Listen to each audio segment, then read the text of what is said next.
qua da un'altra presentazione, ma faremo il nostro meglio.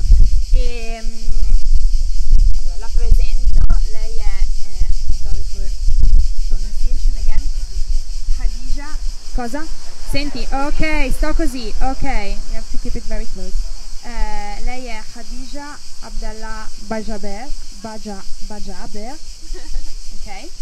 Ed è l'autrice di questo libro che ho qui, che si chiama Dimora di Ruggine, in italiano, The House of Rust, il titolo originale, che è esattamente per una volta la traslitterazione, e è pubblicato in Italia da 66 and Second, che è un editore che noi amiamo molto, perché lavora molto bene su diversi tipi di collane, fra cui la letteratura africana contemporanea, e ha scoperto, diciamo, ha portato in Italia questo romanzo di Khadija che ha vinto negli Stati Uniti il Grey Wolf Prize for African Literature, che è un premio molto giovane che premia appunto dei manoscritti in inglese scritti da autrici e autori africani, ed è your first novel, isn't it? È il suo primo romanzo. Allora, io mi devo sdoppiare in traduttrice e moderatrice, quindi sarò un po' schizofrenica, scusatemi. Allora, la prima cosa che ti chiedo, the first thing I'm gonna ask you, è, it's not about the book, è com'è questo tuo viaggio in Italia, se ce lo racconti. How is your trip to Italy? Where did you go? Dove sei andata? E soprattutto se ci racconti che cosa è successo a Roma e che cosa hai raccontato e perché hai scelto di parlare di Marcel Proust. So how was your trip? Which cities have you seen and what do you think? And what happened in Rome with the Proust lecture, and why did you decide to talk about Marcel Proust? Hello. Yeah. Good evening. Thank you so much for having me, and I really appreciate it. So Italy has been very wonderful, very nice. I have been really enjoying my time here, even though it seems quite busy, but I don't feel very busy, if that makes sense. I don't feel rushed. It's been very nice to go from Rome to Torino to Rovereto to Bologna, and now here. And it's been a bit of an adventure, and I've gotten lost a few times also. And I really like Italy. I think hopefully I get to come again soon, maybe during the winter months though. It's quite hot and it's quite dry, but it feels familiar, like a bit like Mombasa as well. The Mombasa is not as dry as it's been here. But yeah, I really like it a lot here. And I'm here because I was invited for the festival, and the festival was held in honor of Proust. So the festival was meant to give tribute to Proust. So because of the nature of Proust's writing and how detailed and how long it is, his work has been mostly enjoyed during this time in the pandemic, when people had COVID and they were quarantined and such. So Proust had almost, I don't know if the word resurgence feels quite fair to say, since he's such a classical, well-known writer, but I think people actually sat down and actually read Proust this time. And I think people had a new appreciation, so it felt very very fitting that he'd be the writer that would be so important during this time. So I got to talk a bit about him and appreciate him a bit, and I appreciated getting to do that. Yeah, I hope I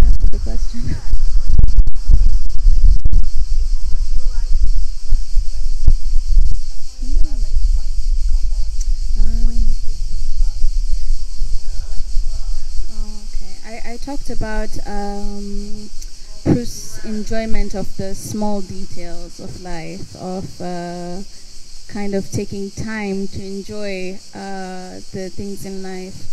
I talked about, I didn't touch about it enough, I think, in the talk.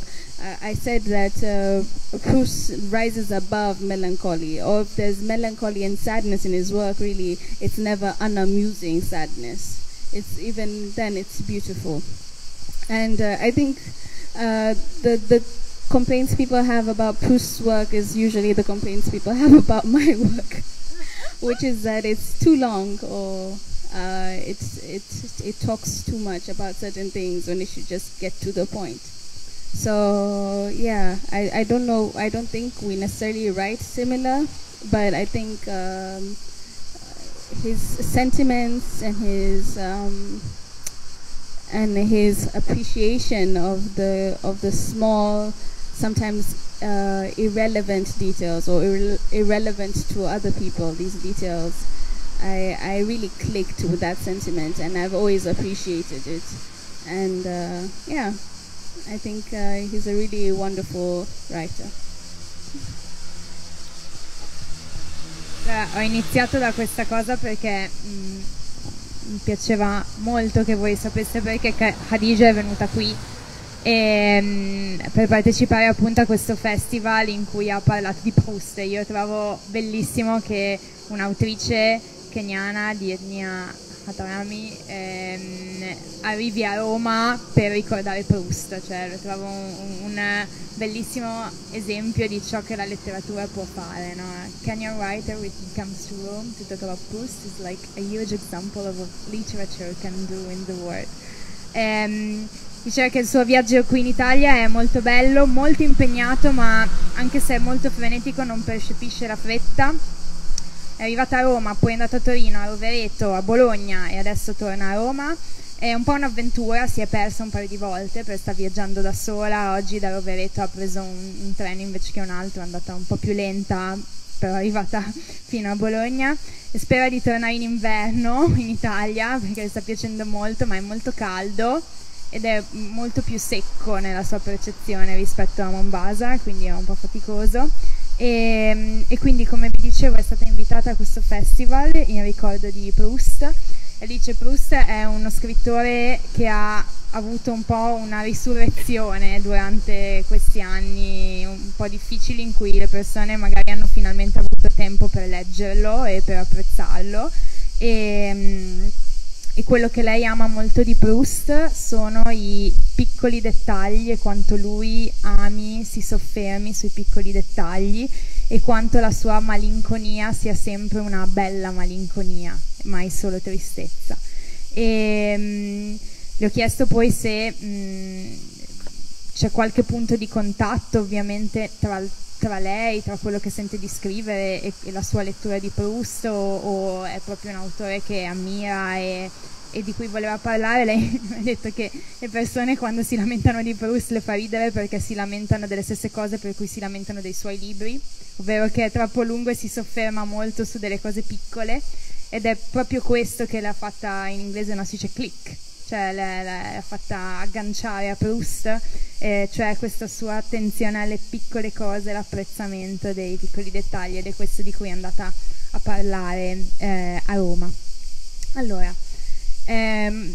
House of Rust, Dimora di Ruggine, è un romanzo di avventura, veramente è un'avventura, è una storia di iniziazione all'età adulta in cui Aisha, la protagonista, compie un viaggio per mare molto pericoloso per portare a casa suo papà che fa il marinaio, e tutti pensano che sia morto in mare perché manca da moltissimo tempo. È una storia che per noi ha molto a che fare con la fiaba, perché ci sono delle creature che parlano, ci sono delle prove da superare, c'è un'eroina che sta crescendo. È una storia anche che prende tantissimo da il modo di raccontare storie che non è tanto nostra ma è della tradizione Swahili. Adesso andrò a chiedere questa cosa a Khadija.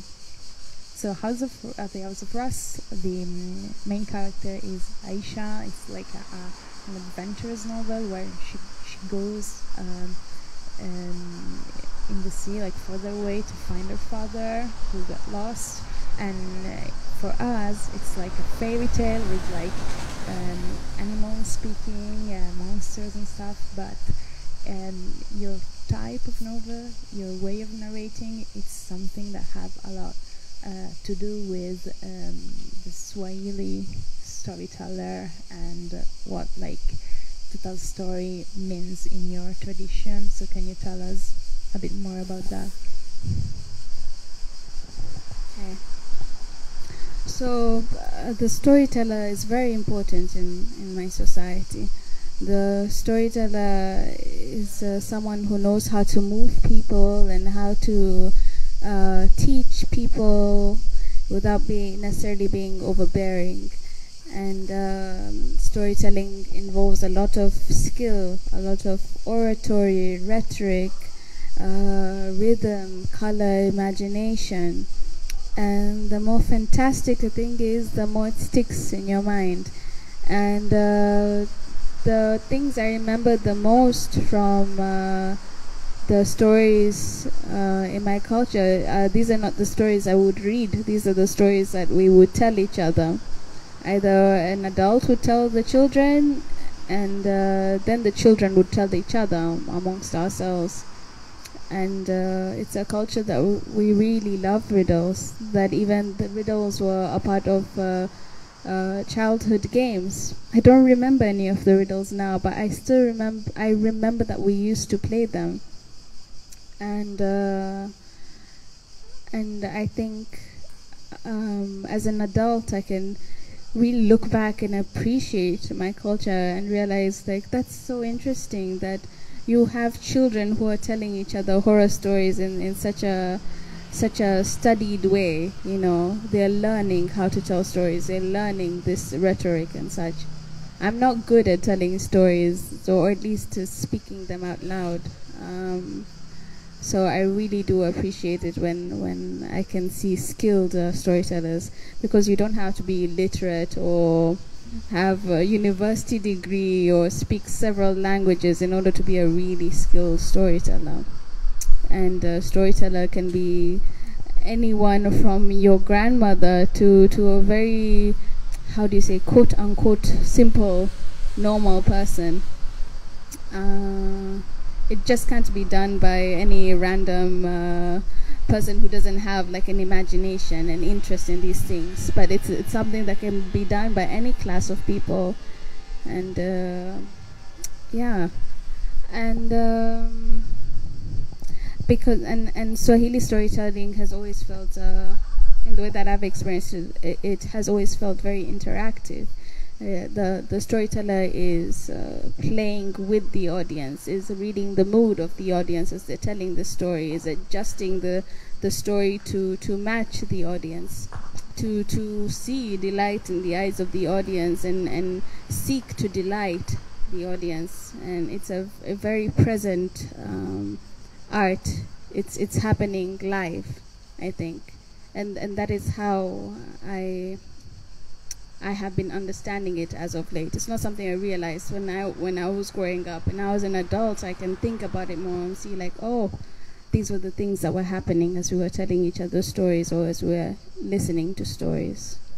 But yeah, that has always felt, that feels like a very Swahili style of storytelling.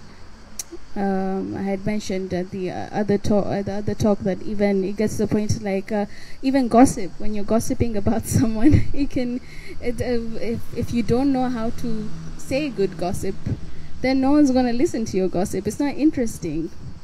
And to be, even when you're the subject of really cruel gossip, if the gossip is told really well, it's almost an honor because it's like, oh, what delicious awful things are people saying about me. As long as they're being told well, then, you know, I can't really be that angry, right? As long as, you know, the storyteller's cunning is present in that terrible lie about me, I can't truly be as angry. I must stop and also even appreciate the story, even though I'm the subject, you know. That the storyteller's cunning must always be prized, even when it means harm. So yeah, and that's, I think, a very, very Mombasa Swahili thing also. So gossip has an art, storytelling is an art, and it's constantly happening all the time. Yeah. Allora, gli storyteller, cioè lo tradurrò con i cantastorie, che è una parola che mi piace molto. In Italian we don't really have a storyteller, like a word to say storyteller. We have something like story singers, which is cool. Yeah, kind of like that. Yeah. But it's literally like story singers, which is yeah. Sì, dice che va bene cantastorie, quindi io vado con cantastorie. Allora, i cantastorie nella sua tradizione sono molto importanti perché sono le persone che possono commuovere, insegnare con le storie, e raccontare le storie ad alta voce vuol dire avere un'arte retorica, oratoria molto sviluppata, e avere questo stile colorato, coinvolgente, e le cose che raccontano, cioè più sono fantastiche, più si attaccano a te, no? Ed è una cosa che si tramanda dall'adulto ai bambini, e poi i bambini se le raccontano fra di loro per poi raccontare ai propri figli e così via.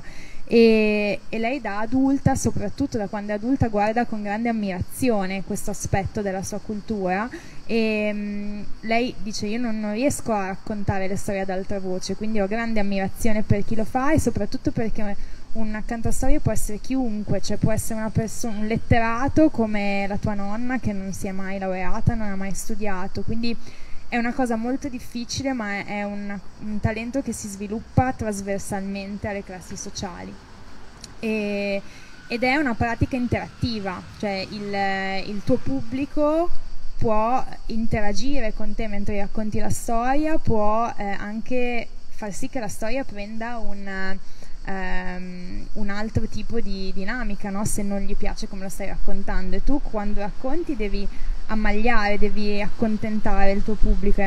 Parla ovviamente di questa tradizione Swahili, parla della sua tradizione, e lei dice: per noi anche il gossip è una cosa che devi saper raccontare, e se anche ti fanno un gossip brutto su di te, se lo raccontano bene, in modo accattivante, non riesci neanche ad arrabbiarti tanto, perché sei un po' onorato di che modo delizioso stanno raccontando delle cose brutte su di me, no? Perché è proprio quasi un punto di onore avere questi cantastorie che si occupano di te in quel momento. Senti, ma com'è arrivato il tuo romanzo che viene da questa tradizione e parla di Aisha, che è una ragazza di Mombasa, a poi essere scritto, diventare un manoscritto e arrivare qui in Italia dicendo ha vinto il Grey Wolf Prize, cioè che viaggio c'è in mezzo, no?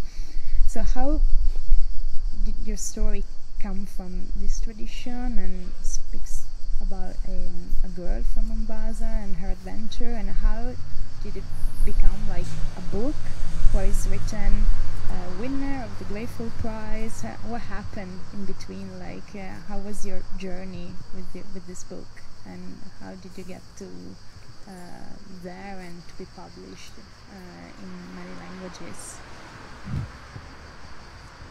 Right. Around that time, just before that time, I had given up on being a writer. I decided I'll become an editor. I said, like, oh, I can't write these books. I can never finish a book. I'll help someone else write a book. I'll be part of their amazing journey. So I was studying journalism because that was the closest degree I could get to in Kenya that would give me the skills to learn editing. And I had hoped to become a book editor. And while I was doing book editing, I would write poetry because I said, oh, I can do poetry. Poetry is short.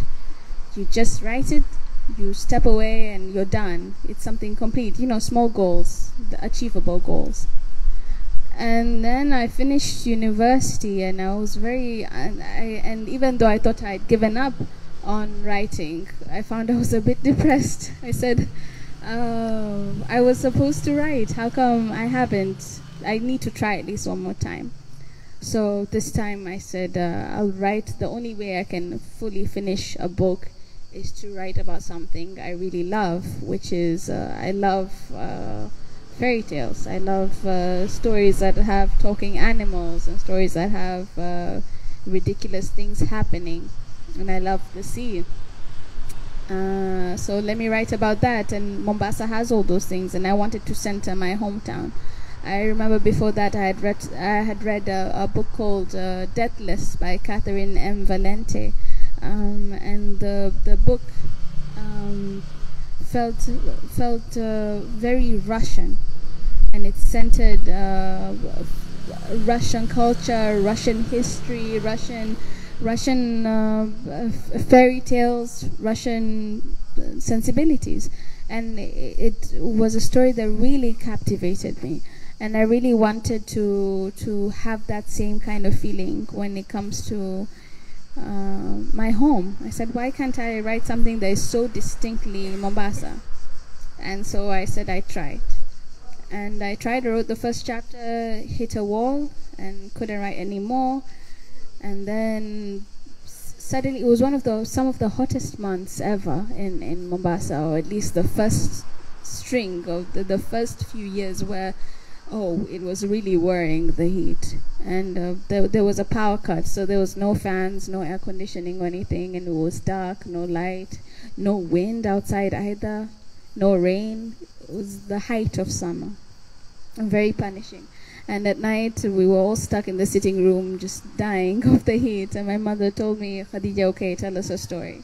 So because it was dark and no one could see me, I was able to finally tell the story. And I think being able to organize it out loud without overthinking it, it meant I couldn't overthink the story. And so I finally had a story. I was able to finish it in one sitting, and then the next day I continued writing.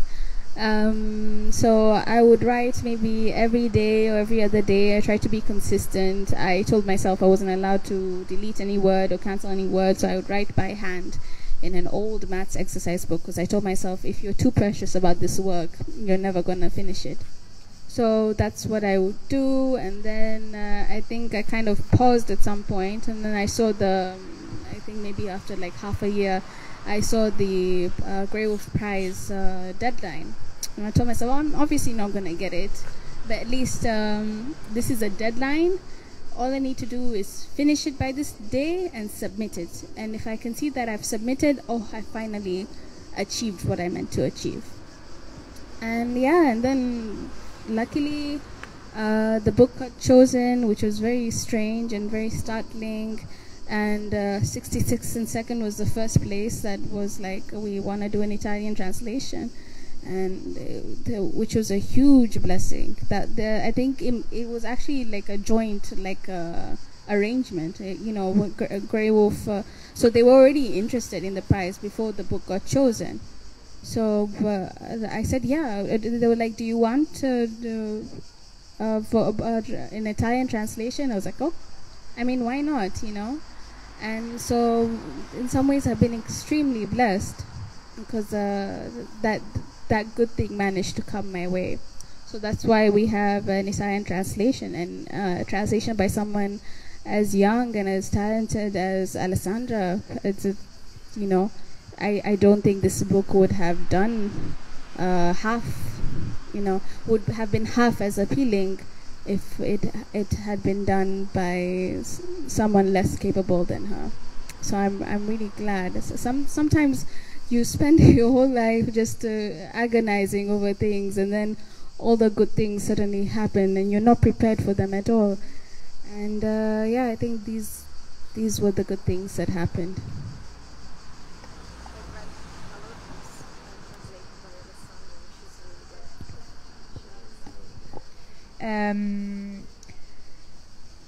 Khadija dice, mi era resa come scrittrice, cioè non riuscivo a scrivere un romanzo, e quindi ho detto, cosa faccio? La cosa più vicina che c'è allo scrivere, ovvero editing, cioè posso fare l'editor, e quindi ho studiato giornalismo, che è la cosa che in Kenya era la cosa più simile che potevo studiare per prepararmi a fare l'editor. E poi mentre studiavo facevo editing, ho iniziato a scrivere delle poesie. Le poesie sono corte, finiscono, complete, per me era un piccolo obiettivo raggiungibile. E poi ho finito l'università e comunque, anche se mi ero detta no vabbè basta, non scrivo più, un po' ero depressa, cioè mi dispiaceva di non aver scritto, e quindi ho detto vabbè, ci riproviamo, ci riprovo, però lo faccio con qualcosa che amo, cioè una storia che amo.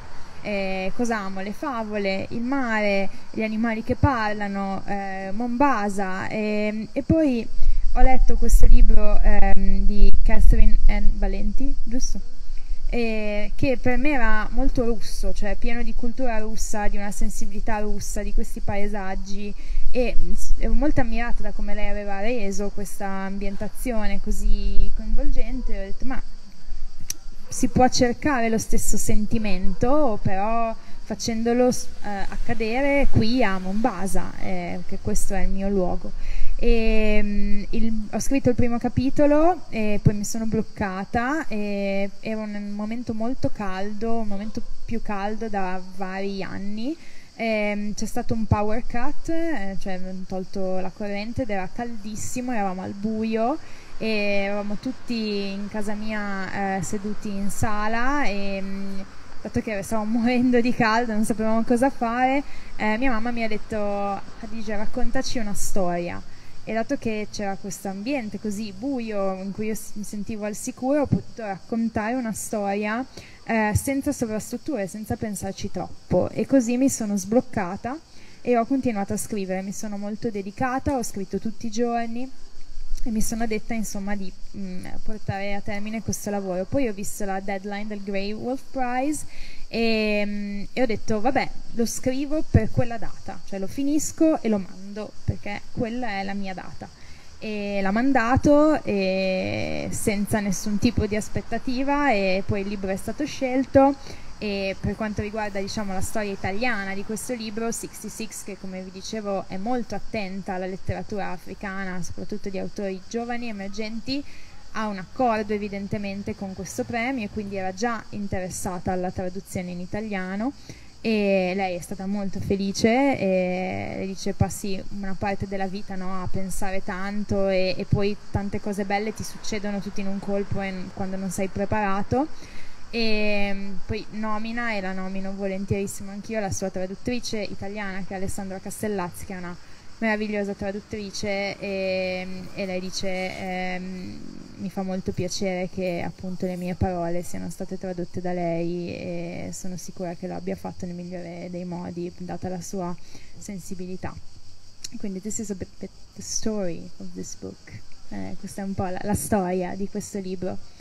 Per quanto riguarda il libro, ci sono molte cose da dire, ma partirei da quello che è, diciamo, il paesaggio del libro, ma anche uno dei personaggi principali di questo libro, che è Mombasa. Il libro è dedicato a Mombasa, che è la città di Khadija, I read in the dedication, e dice: a Mombasa pensavo stessi provando a uccidermi, è stato un privilegio. E quindi è fortemente ambientato in quel luogo, e di quel luogo raccoglie tantissimo, raccoglie i colori, raccoglie il rumore dei corvi che diventano parole, perché in questo libro i corvi parlano, raccoglie i rumori del porto, il rapporto che alcuni dei suoi uomini, chi lavora con il mare, ha appunto con il mare, con l'ignoto. Quindi è veramente forte la presenza di questo luogo, e poi diciamo che già da questa dedica si capisce quanto Khadija abbia un rapporto controverso, vogliamo dire, di amore e odio con la sua città. Quindi adesso le vado a chiedere di raccontarci un po' di più di questa cosa. Well, I read the dedication and they said like Mombasa is like a huge presence in this book. There are like the crows, the noise of the crows that become words of the crows that speak, like the relationship between the man and the sea, like with the fear of something we don't know, but the fascination for like the openness and the heat of the city. And from the dedication we can see that well, you have like a love and hate relationship maybe with the city. So if you can tell us a bit more about this, and like which Mombasa is in your novel now, how did you work to like write a fantastic city for your readers? Thank you. I think if you're someone who's lived in a very small town, a very small city, and you've been there for most of your life, and you've never really left it for any proper period of time, you can feel quite stifled, and you can feel tormented by home rather than held by home. You don't feel embraced by home, but trapped by home. And like I said before, if you're angry with your city, you can't fight your city. It's not a person. You have to navigate your relationship with it. And there's so many things that can be punishing about a home and or home, and realizing maybe these punishing this sense of feeling punished comes mostly from miscommunication and misunderstanding, and feeling lost and adrift, and that you're not in control of your own life. And I think at that time I was very, very angry with my home, and I needed to find a way to sing my anger to rest, I think. And yeah, in a way I wanted to embrace the things that were wounding me, because if I turn the slash of a knife into a kiss on the cheek, the knife can't cut me. Even no matter how much it tries, it will always be a kiss on the cheek. So that's what I wanted to do. And I felt as a writer it was necessary for me to begin here. It was the only place I could begin, because if there was any other place for me to begin, I would have begun somewhere else, writing a different kind of story. I think it was my destiny to begin with my hometown. Even if that was the last story I was going to write about my hometown, it had to begin and it had to end. I had to say hello, I had to say goodbye. Or if I wanted to say goodbye, I had to say hello. But in the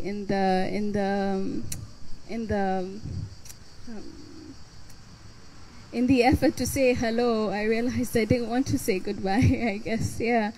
So that is how I felt about Mombasa. I had to allow myself to be held by it in order to hold it back. Yes, I'm speaking a lot in the vague way that poets speak. but yeah, that's how I feel about my city. I love it very much. It can be very aggravating at the same time. But if I don't love it, who will love it? You know? So yeah, I think that's how I feel. So yeah, even the crows, like you said, the crows are very ugly, very noisy animals. But someone has to love them, you know? And someone has to be charmed by them. And I think when you live life being more easily charmed by things rather than being so reluctant to be charmed. Yeah. Is it? Yeah, like Proust, I guess. You see, that's the thing. You live a fuller life. You live a less angry life. This doesn't mean just accept everything in life. Of course not. It just means find the things that you can take courage and feel fiercely protective of. Yeah. I don't know if any of this makes sense, but yes. Un sacco di cose molto belle che proverò a dire con i miei appunti un po' così.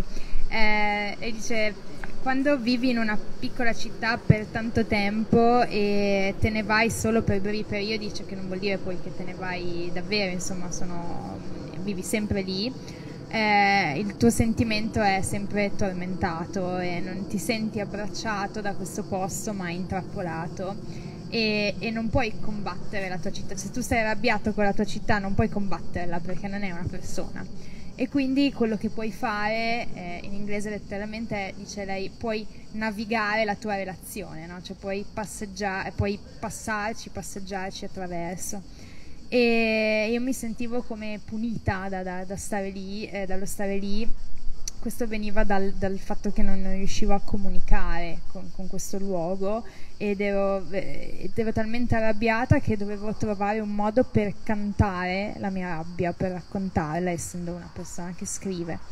E quindi dovevo in qualche modo appunto abbracciare questo sentimento negativo e questa storia, anche se fosse stata la mia ultima storia, comunque cioè, io non potevo scrivere una cosa che non cominciasse e non finisse a Mombasa, perché io dovevo dire addio a questo luogo in quel momento della mia vita, ma non potevo dirgli addio prima di dirle ciao, cioè prima di incontrarla veramente. E poi mentre mi sforzavo per dirle ciao mi sono resa conto che non le volevo più dire addio.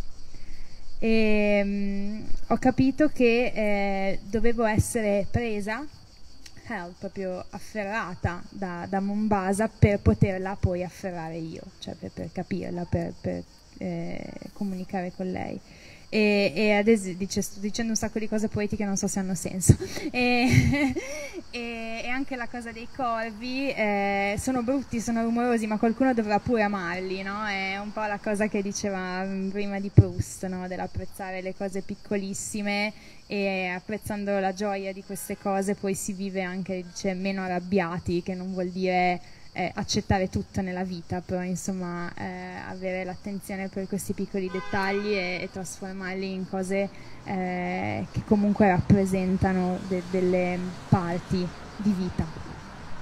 Questo libro ha tanti personaggi molto importanti, perché tutti cambiano molto durante il romanzo, ma ha una chiarissima eroina che si chiama Aisha.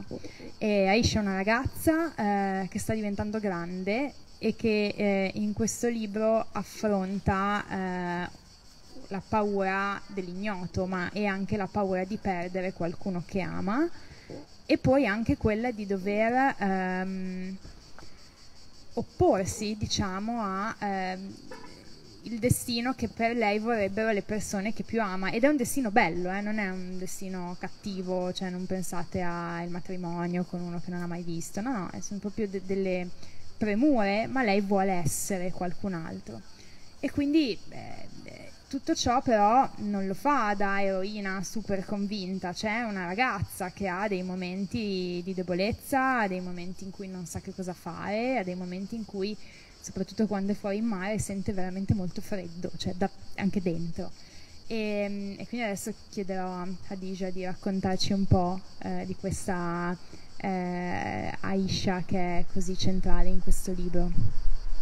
I told them that your book has a lot of characters, but it has a protagonist who is Aisha, and Aisha is a girl who is growing up and is facing her fears, and she may lose someone who she loves a lot, and then she has to refuse the destiny that her family, who loves her, who cares a lot about her, wants for her. So she really grows up during the book, but she's not very strong and powerful. She has flaws, she has moments where she feels cold and uncertainty. So if you can tell us a bit more about this fantastic character, and what do you think of her, and how did you work on her? I remember when I used to read fairy tales, and I used to read these stories, and it was so clear that you were meant to be empowered by these characters who are very perfect. The heroines are always beautiful, the heroes are always brave, things to aspire to and things to admire and things to model ourselves after. They also can be quite alienating, because it's like I will never be as smart, as cunning, as beautiful, as clever,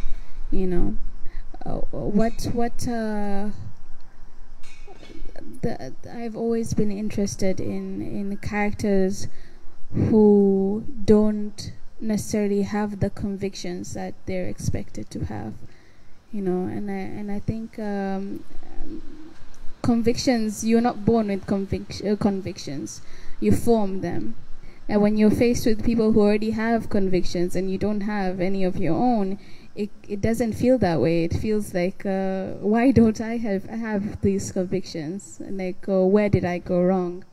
So I wanted to explore what a journey like this would look like for a character who is not necessarily what a hero or heroine should be. This doesn't mean that I wanted to write is it an anti-hero, an anti-heroine? No, not necessarily. I just wanted to write someone who was deeply human and deeply flawed and deeply lost.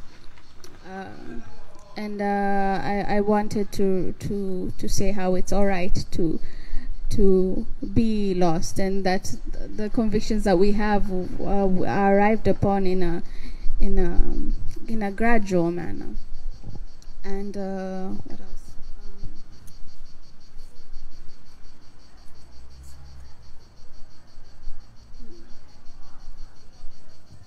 Give me a moment, I'm remembering something.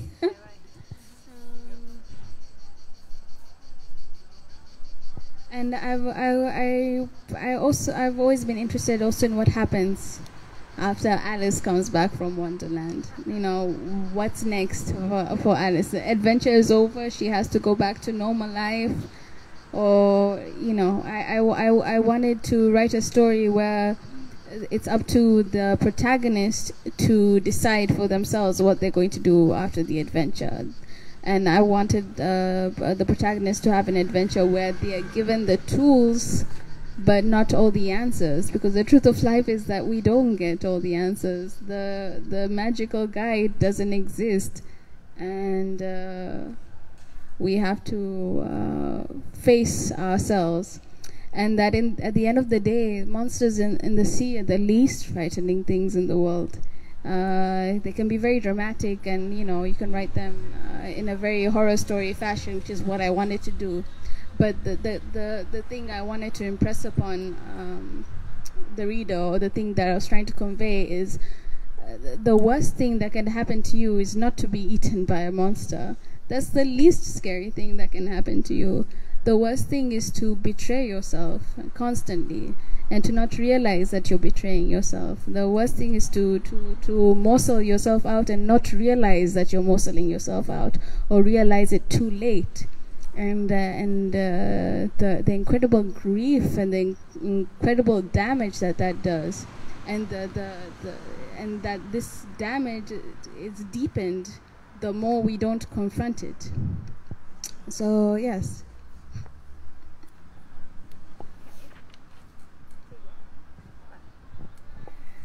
Allora, nelle fiabe le eroine sono sempre molto belle, gli eroi coraggiosi, sono tutti personaggi buoni e sono dei modelli anche un po' alienanti, nel senso che io non sarò mai così bella, intelligente, capace come le eroine delle fiabe, e sono sempre stata interessata ai personaggi che non hanno le convinzioni, le decisioni che ci aspettiamo che abbiano, perché queste convinzioni si formano, non è che si nasce così decisi, così coraggiosi.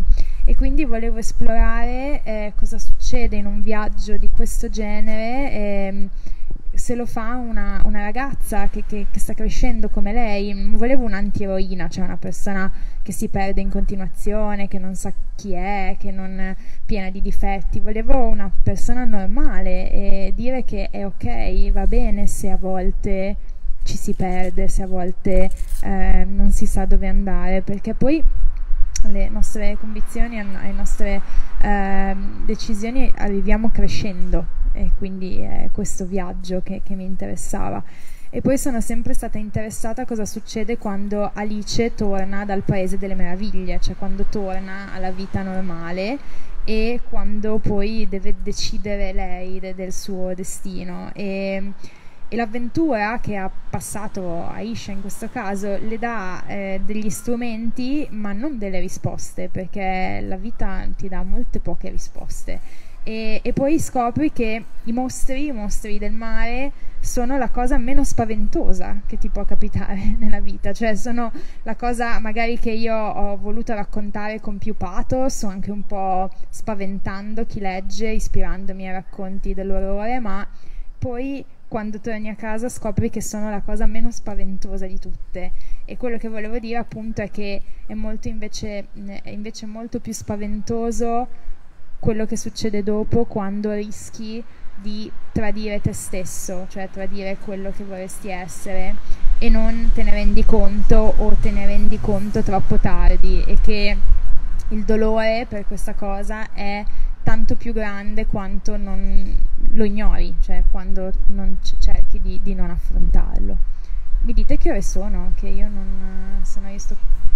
Dai, ok, l'ultima domanda, un paio di altre domande. So I asked what time is it because I don't have any.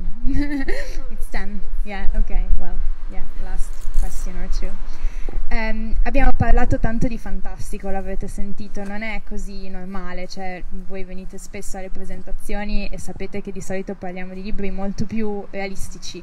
E invece una delle cose bellissime del libro di Khadija è che è un libro fantastico anche.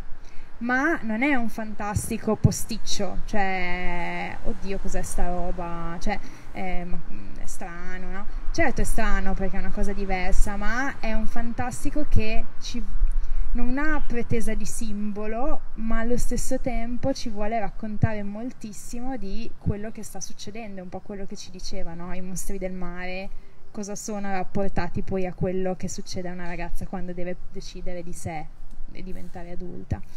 E quindi quello che le chiedo è appunto qual è il suo rapporto col fantastico, con la narrazione fantastica, e invece di contro poi con le narrazioni realistiche, e perché ha deciso di scrivere una storia con così tanti elementi fantastici. So I told them, a lot of people here come usually to the bookstore and come to our events, and usually we speak a lot about like very realistic books and here they are a bit like, oh, it's weird, like there are crows and monsters and stuff.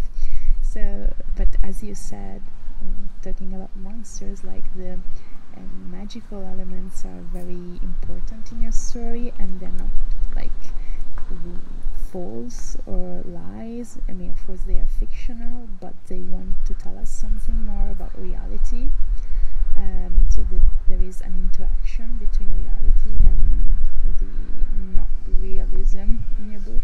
So I wanted to ask you a bit, if you can talk a bit more about your relationship as a writer, of course, with the fantastic literature and the magical elements that you introduce in your story.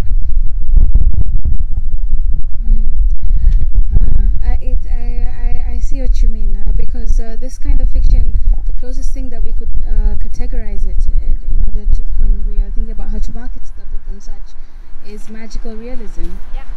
Because we see fantasy, no, fantasy is too apart.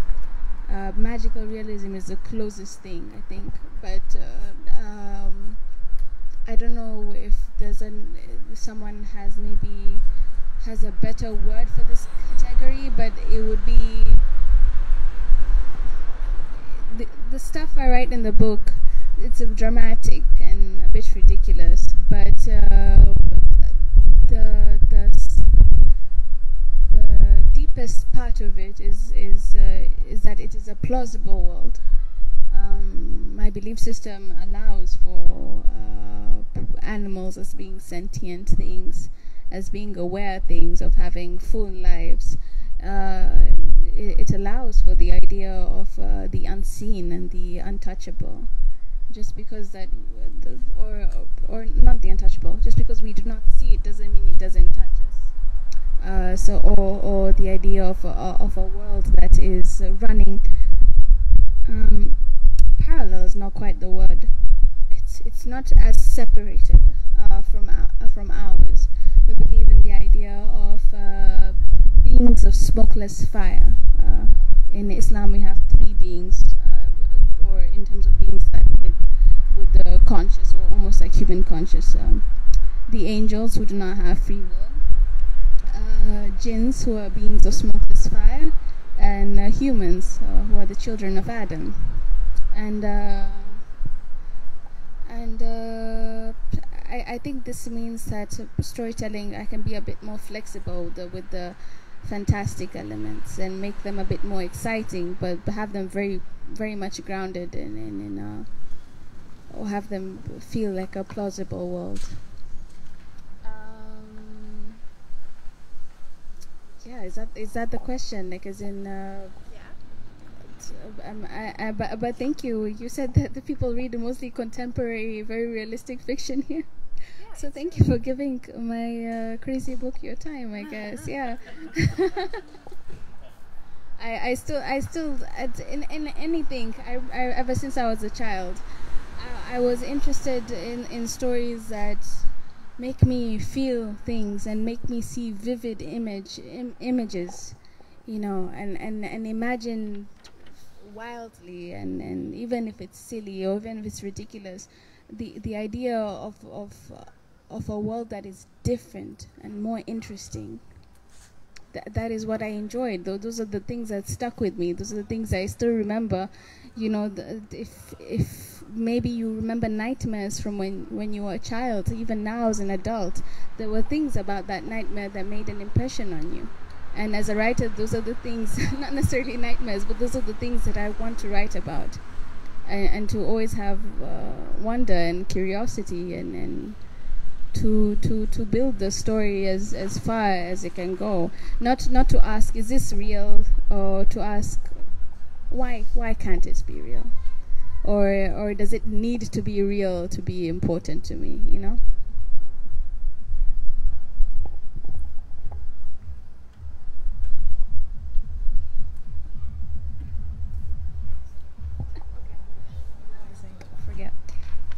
Khadija ha un grande talento per finire con delle bellissime parole i suoi interventi, e di solito sono quelli che io devo tagliare perché rimango indietro a scrivere, quindi stavolta le ho dovute scrivere.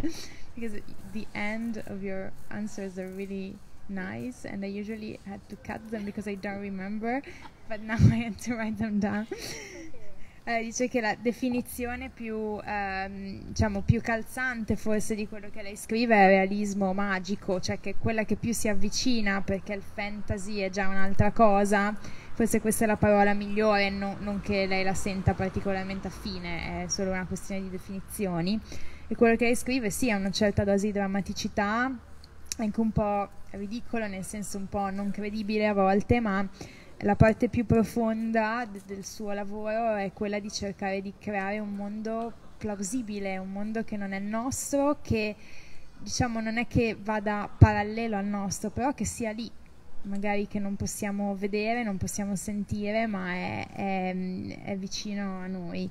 E l'arte di narrare le storie è anche avere questa flessibilità, no? Nel far interagire questi e creare questi mondi.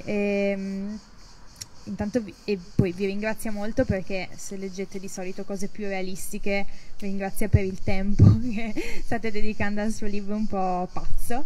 E lei dice: mi sono sempre piaciuti i libri con delle immagini vivide, cioè in cui io potessi entrare e che raccontassero un mondo diverso, più interessante del nostro. Le storie come degli incubi, no? In cui tu entri e veramente ci credi, ti immergi. Non che io voglio raccontare degli incubi, però voglio scrivere queste cose qui così, e voglio vedere quanto le storie riescono ad andare lontano e non chiedermi è reale o no.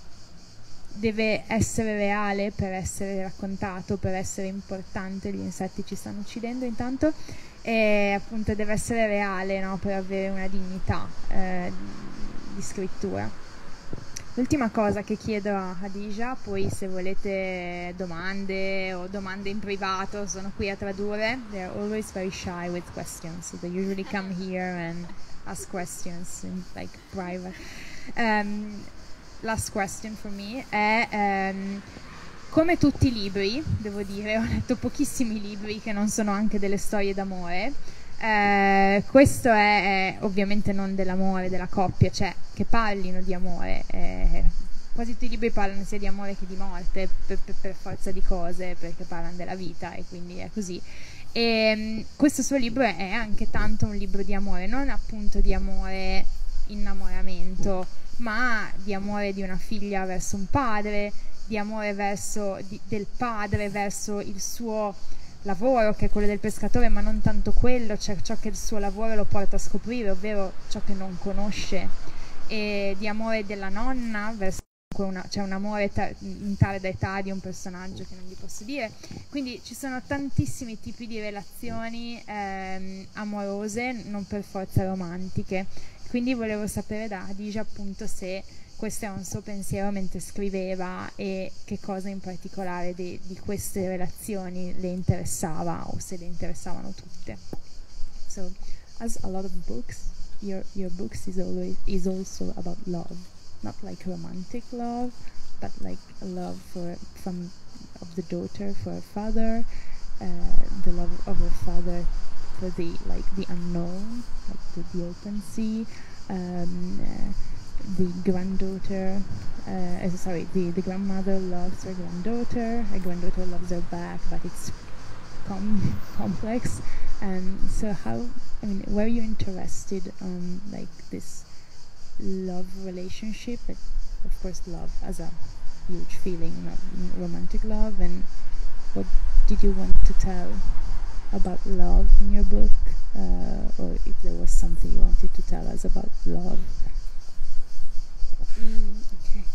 Yeah, because the book came from wanting to love, and in order to love I had to understand,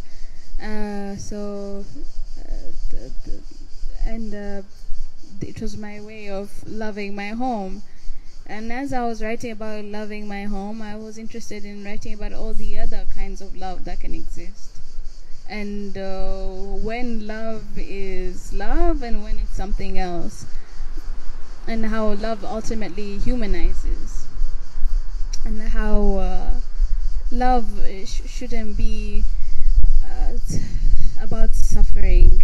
And how the more suffering you go through, the more beholden you are to the love to the love that suffering is carrying. You know, love is meant to give you courage and to give you strength. And love is not always an easy language to speak.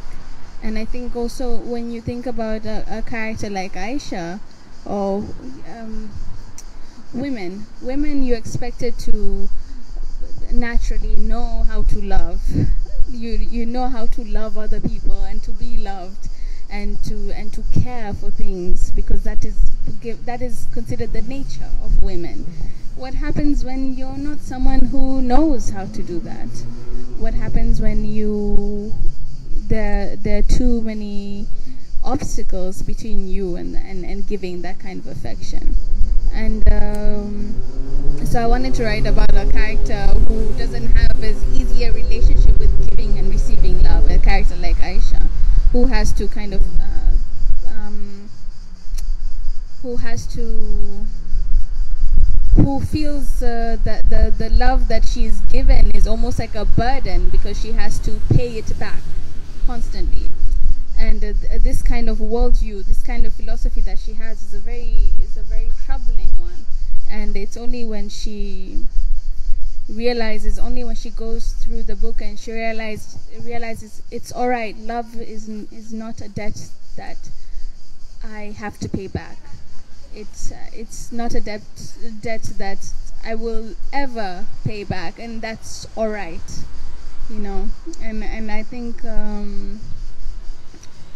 Ultimately, that allows her to see the people in her life as more complex beings, and that allows her to stop being so stuck.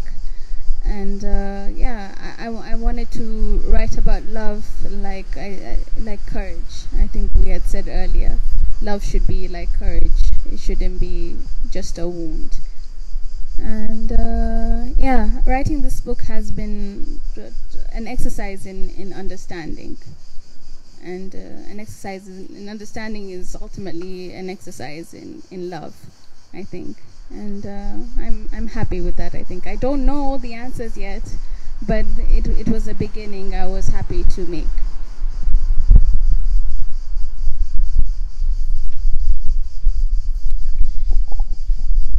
Allora, è molto difficile rendere giustizia, spero che capiate direttamente l'inglese. Questo libro è arrivato dal bisogno di amare la mia città, come raccontavo prima, e quindi per amare dovevo capire la mia casa, e quindi alla fine, per capire e amare la mia casa, ho finito per parlare di tutti i tipi di amore umani possibili, e quello che volevo dire è che l'amore non dovrebbe essere sofferenza, non deve farti soffrire, non è che più ami, cioè più soffri più è amore, e non è quella cosa lì. L'amore per me dovrebbe darti coraggio, dovrebbe darti forza, e non è però d'altra parte un linguaggio sempre facile da capire. Ci aspettiamo soprattutto dalle donne che per natura sappiano amare, sappiano curare, sappiano ricevere amore, ne capiscano il linguaggio, siano in qualche modo naturalmente portate a questo. E io volevo parlare di un personaggio che è Aisha, che per natura non è così. Lei non ha una buona relazione appunto con l'amare. Per lei amare è un fardello che si porta addosso, perché poi vuol dire anche dover amare, cioè come pagarlo, come una cosa che devi pagare payback, no? Cioè indietro, restituire. Quindi se ti amano ti pesa, perché poi tu in qualche modo li devi amare a tua volta, in modo pesante. E quello che volevo dire è che l'amore non è un debito, e che non si paga, cioè non si pagherà mai, e va bene così, ed è quello che lei capisce, che Aisha capisce durante il libro, e che poi le permette di non essere più così bloccata. E volevo parlare dell'amore come coraggio, non come una ferita, e per me questo libro è stato un esercizio nel capire, e quindi per me è la stessa cosa di dire un esercizio di amore. Non ho ancora tutte le risposte, però è un inizio, e secondo me è un buon inizio. E Khadija, io ti ringrazio tantissimo, I really thank you for this. Io ti chiedo se avete delle domande, se volete.